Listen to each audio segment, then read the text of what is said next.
അനിലക്കരെ നോക്കൂ, അനിൽകുമാർ കണക്കുകൾ നിരത്തി പറയുന്നു. യഥാർത്ഥത്തിൽ പ്രതിപക്ഷം ഇന്ന് നിയമസഭയിൽ ശ്രമിച്ചത് എന്താണ്? നമ്മുടെ തെക്കേ ഇന്ത്യൻ സംസ്ഥാനങ്ങളിൽ ഏറ്റവും വിലക്കുറവുള്ള സംസ്ഥാനം കേരളമാണ്.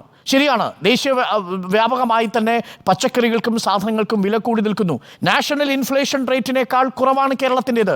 തെക്കേ ഇന്ത്യൻ സംസ്ഥാനങ്ങളിൽ ഏറ്റവും കുറവ് വിലക്കയറ്റമുള്ളത് കേരളമാണ് എന്നുള്ളത് കണക്കുകൾ നിരത്തി പറയുന്നു. നിങ്ങൾ ഭരിക്കുന്ന കർണാടകയിലെ കണക്ക് എത്രയാണെന്നറിയാമോ?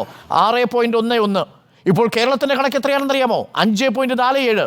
പിന്നീട് എന്താണ് വിലക്കയറ്റം കൊണ്ട് സാധാരണക്കാരനെ കേൾക്കുന്നില്ല എന്ന് പറയുന്നത്? പറയേണ്ടത് കർണാടകയിലാണ് സാർ.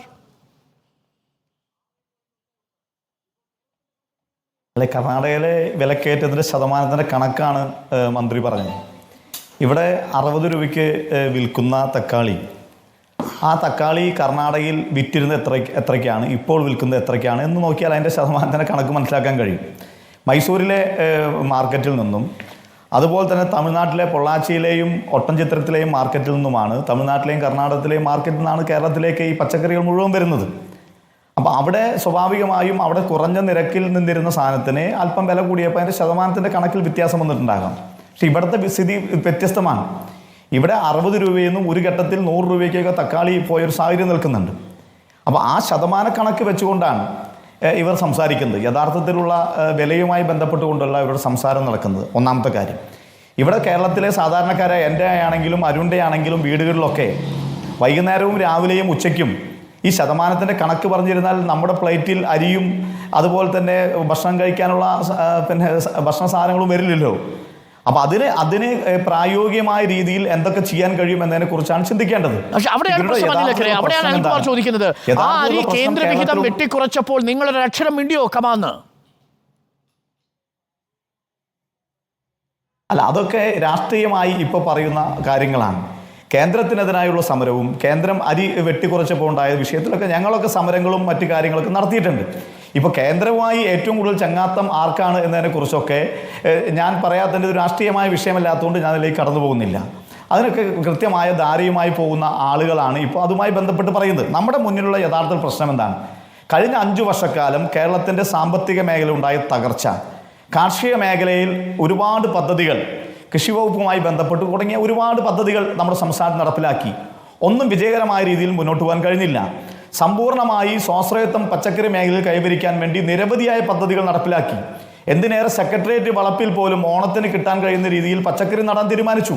പക്ഷേ 60 ദിവസം മുമ്പാണ്, ഓണത്തിന് 60 ദിവസം മുമ്പാണ് സെക്രട്ടേറിയറ്റിന് മുന്നിൽ സെക്രട്ടേറിയറ്റിലെ വളപ്പിൽ പച്ചക്കറി നട്ടത്. 90-110 ദിവസം വരുന്ന പച്ചക്കറികളിൽ ചീര ഒഴിച്ചൊന്നും കിട്ടില്ല എന്നുള്ള എല്ലാവർക്കും അറിയാം. അതുപോലെ നെൽകൃഷിയുമായി ബന്ധപ്പെട്ടുകൊണ്ട് വ്യാപകമായ രീതിയിൽ ഇരിപ്പൂ കൃഷി, ഒറ്റപ്പൂ കൃഷി ചെയ്യുന്ന തൃശ്ശൂരിലെ കോൾപ്പാടങ്ങളിൽ ഡബിൾ കോൾ എന്ന് പറഞ്ഞുകൊണ്ട് കോടാനുകോടി രൂപ ആ മേഖലയുമായി ബന്ധപ്പെട്ടുകൊണ്ട് ഇറക്കി. ഒന്നും സംഭവിച്ചില്ല. ഇറക്കിയ രണ്ടാമത്തെ വിള നഷ്ടപ്പെട്ടു പോയി എന്നതാണ് യാഥാർത്ഥ്യം. കരനെൽകൃഷിയുമായി ബന്ധപ്പെട്ട കാര്യം എല്ലാവർക്കും അറിയാം. ഒരു മണി പോലും കൊയ്യാൻ പറ്റാതിരുന്ന സാഹചര്യം. അതിനേക്കാൾ ഭീകരമാണ് കേരളത്തിലെ മുഴുവൻ നെൽകൃഷിക്കാർക്കും റോയൽറ്റി നൽകും എന്ന് പറഞ്ഞുകൊണ്ട് കൃഷിക്കാരെ വലിയ രീതിയിൽ പ്രോത്സാഹിപ്പിച്ചു. എത്ര ആൾക്ക് കൊടുക്കാൻ കഴിഞ്ഞു? അപ്പോൾ കഴിഞ്ഞ 5 വർഷമായി കാർഷിക മേഖലയിൽ നടപ്പിലാക്കിയ മുഴുവൻ പദ്ധതികളും പൊളിഞ്ഞു എന്നതാണ് യാഥാർത്ഥ്യം.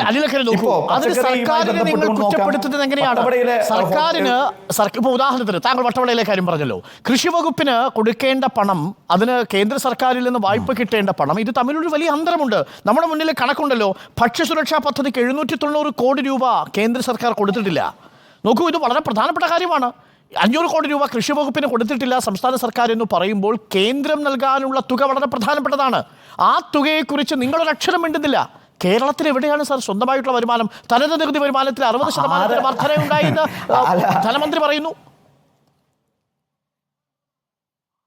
അല്ല, കേന്ദ്ര സർക്കാരിന്റെ നയത്തെ പിന്തുണയ്ക്കാൻ വേണ്ടിയല്ല ഞാൻ വന്നിരിക്കുന്നത്. കേന്ദ്ര ഗവൺമെന്റിനും ഈ വിഷയത്തിൽ തുല്യ പങ്കാളിത്തമുണ്ട് എന്നുള്ളത് എത്രയോ തവണ നിയമസഭയിലും മറ്റും പറഞ്ഞു. GSTയുമായി ബന്ധപ്പെട്ട വിഷയത്തിൽ നമുക്ക് തരാനുള്ള പണം തിരിച്ചു പിടിക്കേണ്ട കാര്യത്തിൽ എന്ത് മാറ്റമാണ് ഉണ്ടാക്കാൻ കഴിഞ്ഞത്? ഇത് എത്ര നാളായി പറഞ്ഞുകൊണ്ടിരിക്കുന്നു. കേന്ദ്രം കൊടുത്ത പണിയുമായി ഇപ്പോൾ ഈ നമ്മളുമായി ബന്ധപ്പെട്ട് ഈ വിഷയവുമായി ബന്ധപ്പെട്ടല്ലെങ്കിലും ഞാൻ തൃശ്ശൂർ ജില്ലയിൽ താമസിക്കുന്ന ഒരാളാണ്. ഇവിടെ ജർമ്മൻ ബാങ്ക് 2 പ്രധാനപ്പെട്ട റോഡുകൾ പണിയാൻ വേണ്ടി 600 കോടി രൂപ കൊടുത്തു. തൃശ്ശൂർ കുറ്റിപ്പുറം റോഡും അതുപോലെ തന്നെ തൃശ്ശൂർ കൊടുങ്ങല്ലൂർ റോഡും. ആ റോഡിന് കൊടുത്ത 600 കോടി രൂപ എവിടെയാണ്? ആ റോഡിൻ്റെ നിർമ്മാണം അവിടെ നിർത്തിപ്പോയിരിക്കുകയാണ്. അപ്പോൾ വിവിധങ്ങളായ മേഖലയുമായി ബന്ധപ്പെട്ടുകൊണ്ട് വിവിധങ്ങളായി കിട്ടിയ പണം വകമാറ്റി ചെലവഴിച്ചതൊക്കെ നമ്മുടെ മുന്നിൽ നിൽക്കുന്ന യാഥാർത്ഥ്യങ്ങളാണ്. ഇവിടുത്തെ പ്രയോറിറ്റി പ്രതിപക്ഷ നേതാവ് പറഞ്ഞതാണ് ഇതിൻ്റെ ഏറ്റവും പ്രധാനപ്പെട്ട കാര്യം. പ്രയോറിറ്റി സാധാരണക്കാരനെ ബാധിക്കുന്ന വിഷയങ്ങളിലേക്ക് മാറി മറ്റു ഇവിടെയുള്ള സിവിൽ സപ്ലൈകോ ആയിരുന്നു സാധാരണക്കാരന്റെ ഒരു അഭയസ്ഥാനം. അതിനെ നിങ്ങൾ കുഴിച്ചുമൂടി എന്നതായിരുന്നു നമ്മൾ CPM-നോട് ചോദിച്ച ചോദ്യം. അതിനവർ പറയുന്ന ന്യായം കേന്ദ്രം കൊടുക്കാത്തത് കൊണ്ട് സിവിൽ സപ്ലൈകോയ്ക്ക് പ്രവർത്തിക്കാൻ കഴിയുന്നില്ല എന്നുള്ളതാണ്. അതവിടെ നിൽക്കട്ടെ, രണ്ടാം റൗണ്ടിൽ താങ്കളുടെ ചോദ്യത്തിന് മറുപടി പറയും. പക്ഷേ അനിൽ, എനിക്ക് ഒരു ചോദ്യം താങ്കളോടുണ്ട്. ഇന്നിപ്പോൾ ഭക്ഷ്യമന്ത്രി പറഞ്ഞൊരു വാചകമുണ്ട്. ചിദംബരം മന്ത്രിയായിരിക്കുന്ന സമയത്ത് ചിദംബരം പറഞ്ഞു, എൻ്റെ കയ്യിൽ മാജിക് വാണ്ടൊന്നുമില്ല, മാജിക് വടികളൊന്നുമില്ല എൻ്റെ കയ്യിൽ ഈ വിലക്കയറ്റം നിയന്ത്രിച്ചു നിർത്താൻ എന്ന് പറയുന്ന ഒരു സാഹചര്യം പോലെ നിലവിൽ സംസ്ഥാന സർക്കാരും പറയുന്നു, ഞങ്ങളുടെ കയ്യിൽ ഒരു മാജിക് വടിയില്ല, കേന്ദ്രം പണം തരുന്നില്ല, ഞങ്ങൾ എങ്ങനെ പണം കൊടുക്കും? ഇത് നിങ്ങൾ കേൾക്കാതെ ആ അവസരം മുതലെടുത്ത് സംസ്ഥാന സർക്കാരിനെ കുറ്റപ്പെടുത്തുകയാണ്. യാഥാർത്ഥ്യം മറ്റൊന്നാണ്. തമിഴ്നാട്ടിനേക്കാൾ, കർണാടകയേക്കാൾ, ആന്ധ്രാപ്രദേശിനേക്കാൾ, തെലങ്കാനയേക്കാൾ വിലക്കുറവുള്ളത് കേരളത്തിലാണ്. അത് നിങ്ങൾ മറച്ചു വയ്ക്കുന്നു. അല്ല, വിലക്കുറവ് എന്ന് പറയുന്നത് സംഖ്യയുടെ കാര്യത്തിലല്ല. ഇവിടെ അരുൺ പറഞ്ഞ തക്കാളിയുടെ വില 60 രൂപയാണെങ്കിൽ എനിക്ക് ഇതുമായി ബന്ധപ്പെട്ട് തമിഴ്നാടിൻ്റെ അതിർത്തിയുമായി ബന്ധപ്പെട്ട പ്രദേശങ്ങളിൽ പച്ചക്കറി കൃഷി ചെയ്ത ഒരാളാണ് ഞാൻ. അവിടെ മാർക്കറ്റിൽ ഇന്ന് തക്കാളി കൊണ്ടുപോയി കൊടുക്കുന്നത് 45 രൂപയ്ക്കാണ്. ആ 45 രൂപയുടെ തക്കാളിയുടെ വിലവർധനം അവിടെ ഉണ്ടാകുമ്പോൾ സ്വാഭാവികമായും 50ഉം 52 രൂപയിലേക്കും മാറുമ്പോൾ ശതമാനക്കണക്കും ഇവിടെ 50 രൂപയിൽ നിന്ന് 60 രൂപയിലേക്ക് ഉണ്ടാകുന്ന ശതമാനക്കണക്ക് വെച്ചത് പറയല്ലേ. രണ്ടാമത്തെ കാര്യം ഞാൻ കൃത്യമായൊരു കാര്യം ചോദിക്കട്ടെ. ഇവിടെ തൊഴിലുറപ്പ് പദ്ധതി എന്ന് പറയുന്നത് പദ്ധതിക്ക് പുറമെ ആക്ട് നിലനിൽക്കുന്നുണ്ട്. ഭക്ഷ്യ സുരക്ഷാ ആക്ട് നിൽക്കുന്ന ഒരു രാജ്യമാണ് ഇന്ത്യ എന്ന് പറയുന്നത്. അപ്പം അവിടെ കേന്ദ്രത്തെ തരുന്നില്ല എന്നുള്ളതല്ല, നമ്മുടെ അവകാശമാണ്. നിയമം മൂലം ഈ രാജ്യത്തുണ്ടാക്കിയ ഭക്ഷ്യ സുരക്ഷാ നിയമം നടപ്പിലാക്കുന്ന രാജ്യത്ത് അത് വാങ്ങുന്ന കാര്യത്തിൽ, വാങ്ങിയെടുക്കുന്ന കാര്യത്തിൽ ഗവൺമെന്റ് പരാജയപ്പെട്ടിട്ടുണ്ടെങ്കിൽ അത് അവരുടെ ഉത്തരവാദിത്തമാണ്. അത്